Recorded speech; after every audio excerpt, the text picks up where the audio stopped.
क्या अगर आप यूपीआई के जरिए पेमेंट करते हैं तो अब आपको पैसा चुकाना पड़ेगा? मसलन अगर आप स्कैन करके 2000 से अधिक की पेमेंट करते हैं तो आपको क्या उसके लिए कोई चार्ज देना पड़ेगा? क्या अगर आप किसी दोस्त को यूपीआई नंबर के जरिए पैसा भेज देते हैं तो आपके पैसे कटने वाले हैं? सोशल मीडिया पर चर्चा बहुत तेज है कि 2000 रुपए से ऊपर 1 अप्रैल के बाद से अगर आप कोई भी ट्रांजैक्शन करते हैं तो फिर आपको पैसा देना पड़ेगा। और ये उस भारत की बात हो रही है जहां पर दिसंबर, जनवरी और फरवरी महीने में 12.5 लाख करोड़ के आसपास के ट्रांजैक्शन हुए। 750 से 800, 825 करोड़ बार ट्रांजैक्शन हुए। और इतनी बड़ी ट्रांजैक्शन के बीच जब ये खबर आती है और ये चर्चा तेज हो जाती है तो लोगों के मन में डर लगने लगा कि यार इतनी मेहनत से पैसा हम कमा रहे हैं और वो पैसा अब हमें क्यों देना पड़ेगा, किस लिए देना पड़ेगा, और अगर नहीं देना पड़ेगा तो फिर ये खबर कहां से आई, क्यों इस खबर को लेकर विवाद मचा है, और सबसे बड़ा सवाल कि सच्चाई क्या है। तो आज इस वीडियो के माध्यम से हम आपको आसान शब्दों में इसकी सच्चाई बताने वाले हैं। और सबसे पहले ये बताते हैं कि ये खबर कहां से आई कि 2000 रुपए के ऊपर आपको 1 अप्रैल से अब पैसा देना पड़ेगा। यूपीआई को ऑपरेट करने वाली संस्था national payment corporation of India यानी कि एनपीसीआई के जरिए एक नोटिफिकेशन जारी हुआ जहां से पूरा विवाद खड़ा हुआ, जिसमें कहा गया कि अगर आप प्रीपेड इंस्ट्रूमेंट के जरिए मर्चेंट ट्रांजैक्शन करते हैं तो आपको 1.1% तक पैसा देना पड़ सकता है सर्विस का चार्ज। और यहीं से लोगों के मन में ये थॉट आ गया कि यार पैसा जो है वो सारा हमारा जाने वाला है। मतलब अब जितनी बार भी 2000 के ऊपर हम और आप पेमेंट करेंगे, हमें और आपको 1.1% पैसा जो है वो देना पड़ेगा एक्स्ट्रा चार्ज के तौर पर। बहुत सारे सवाल शुरू हो गए, इसको लेकर सियासत जो है वो भी होने लगी। कई सारे लोगों ने गवर्नमेंट को क्रिटिसाइज करना शुरू कर दिया कि यार पहले यूपीआई की आदत लगा दी और उसके बाद अब पैसा वसूली का एक जरिया बना दिया है। लेकिन जब ये विवाद अपने चरम पर जाने लगा तो एनपीसीआई की तरफ से क्लैरिफिकेशन आया जिसमें बताया गया कि गुरु पैसा जो है वो आपका नहीं कटने वाला है, आप परेशान मत होइए। यूपीआई ट्रांजैक्शन जो है वो पूरी तरह से फ्री है आपके लिए, नुकसान जो है वो बैंक वाले का होगा। अब सवाल है कि कैसे बैंक वाले का होगा और ये खबर क्या है। तो आपको बता दें कि ये जो प्रीपेड ट्रांजैक्शन का जरिया है ये वॉलेट के जरिए है।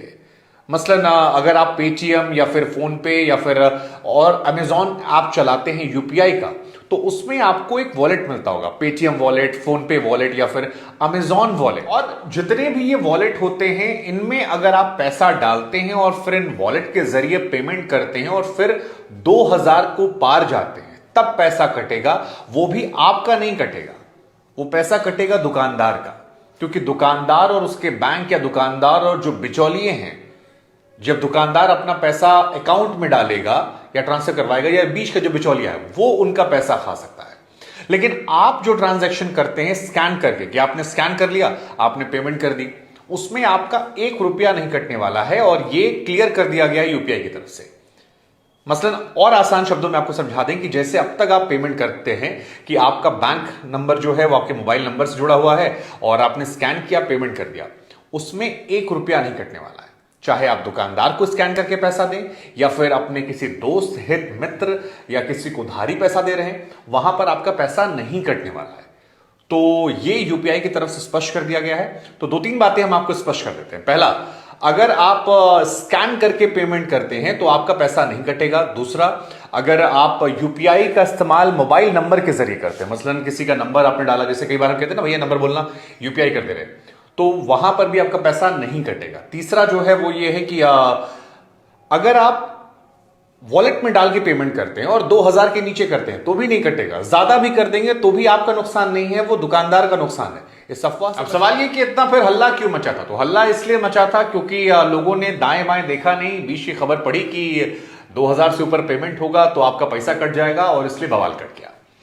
अब सवाल यह है कि हमने आपसे कह दिया कि भाई साहब 2000 के ऊपर भी अगर आप पेमेंट करते हैं तो आपका नुकसान नहीं होगा, दुकानदार का होगा। तो सवाल यह कि दुकानदार तो छोड़ेगा नहीं, कैसे छोड़ेगा? मतलब दुकानदार भी तो हमारी आपकी तरह ही है, वो कहेगा बाबूजी हम क्यों करें। तो अगर आप क्रेडिट कार्ड का इस्तेमाल करते हैं तो आपको याद होगा कि क्रेडिट कार्ड से जब भी आप पेमेंट करते हैं तो वो शॉप वाला आपसे अक्सर एक्स्ट्रा पैसे मांगता है, कहता है कि सर यार हमको इतना पैसा जो है वो इनको और ऐड करके देना पड़ता है, कुछ परसेंटेज में वो कहते हैं। वही हिसाब किताब यहां हो सकता है कि अगर आप वॉलेट के जरिए दुकानदार को पेमेंट करते हैं तो एक तो ये हो सकता है कि यार वो रिसीव करना मना कर दे। दूसरा, रिसीव करना हालांकि मना नहीं करते क्योंकि पेटीएम वॉलेट सब जगह लगा होता है। दूसरा ये हो सकता है कि आपसे कुछ परसेंटेज वो मांगे, लेकिन इसमें भी हमें आपको घबराने की जरूरत नहीं, क्योंकि इंडिया में 99% लोग जो हैं वो यूपीआई का इस्तेमाल करते हैं। मसलन आपको भी नहीं याद होगा कि अब आपने लास्ट टाइम कब पेटीएम वॉलेट में पैसा डाल के किया था। और पेटीएम वॉलेट में भी अगर आप 2000 के ऊपर जाते हैं तो आई थिंक 2000 के ऊपर ट्रांजैक्शन जो होता है वो 99% लोग जो हैं वो यूपीआई के जरिए करते हैं। वॉलेट का इस्तेमाल छोटे मोटे पैसों के लिए कई बार हम कर लेते हैं, 30 रुपए, 40 रुपए, 100 रुपए, 150, 200, 500 तक, इससे ऊपर नहीं होता है। ये एक बड़ी रिलीफ की बात है। तो 99% से ज्यादा ही लोगों को घबराने की बिल्कुल जरूरत नहीं। हाँ, वॉलेट का इस्तेमाल एक जहां होता है वो है टोल को लेकर। कई बार कई लोग होते हैं जो अपने वॉलेट में पैसा भर देते हैं किसी ऐप के, और जब वो टोल प्लाजा के जरिए गुजरते हैं तो वहां पर उनका पैसा ऑटोमेटिक कट जाता है। तो वो थोड़ी सी उनके लिए चिंता और परेशानी की बात उनके मन में आ सकती है। हालांकि अगर आप गौर से देखेंगे तो कहीं भी टोल प्लाजा मतलब 2000 से ऊपर नहीं काटता है, लिमिटेड पैसा है। तो अगर आप दोबारा भर देते हैं उसमें तो आपको वो इश्यू नहीं होगा। मसलन 300, 500, 700 रुपए तक टोल प्लाजा है कम से कम जिन इलाकों पर मैं गया हूं, जैसे यमुना एक्सप्रेसवे के जरिए मैं लखनऊ जाता हूं, तो वहां पर 2000 पैसा तो मुझे नहीं नजर आया। और क्योंकि टोल भी थोड़ी थोड़ी दूर में पैसे काटते हैं तो आप अपने जो आपका रिचार्ज है उसको आप दोबारा से रिचार्ज कर सकते हैं। तो आपका वॉलेट में पैसा भरा रहेगा और वहां पर भी आपको 2000 के ऊपर नहीं नुकसान होगा जहां पर शॉप वाला आपको परेशान करेगा। हालांकि जो ये ट्रांजैक्शन भी है इसमें भी अलग अलग है। ऐसा नहीं कि हर जगह 1.1% का ही चार्ज जो है गवर्नमेंट ने लगा दिया है कि कहीं भी होगा। ये सिर्फ किराना वालों के लिए, मतलब जो जनरल स्टोर पर हम जाते हैं, अगर वहां पर हम वॉलेट के जरिए 2000 से ऊपर देंगे तो 1.1% का चार्ज हमें देना पड़ेगा केवल किराना पर। बाकी जगहों के लिए अलग अलग नियम सरकार ने। Telecom sector, education sector, post office sector में आपको 0.7% पैसा जो है वो देना पड़ेगा। अगर आप तेल भरवाने जाते हैं, ईंधन भरवाने जाते हैं, तो आपको वहां पर 0.5% देना पड़ेगा। अगर आप वॉलेट के जरिए देते हैं, वो भी आपका नहीं कट रहा है। मैं बार बार स्पष्ट कर रहा हूं कि ये पैसा जो कट रहा है 0.5, या पोस्ट ऑफिस की हम बात कर रहे हैं या बाकी डिपार्टमेंट की, ये कट रहा है दुकानदार का, जिसके यहां आप तेल भरवा रहे हैं, जिसके यहां पर आप गाड़ी में आप मतलब रिचार्ज करवा रहे हैं, जो भी करवा रहे हैं।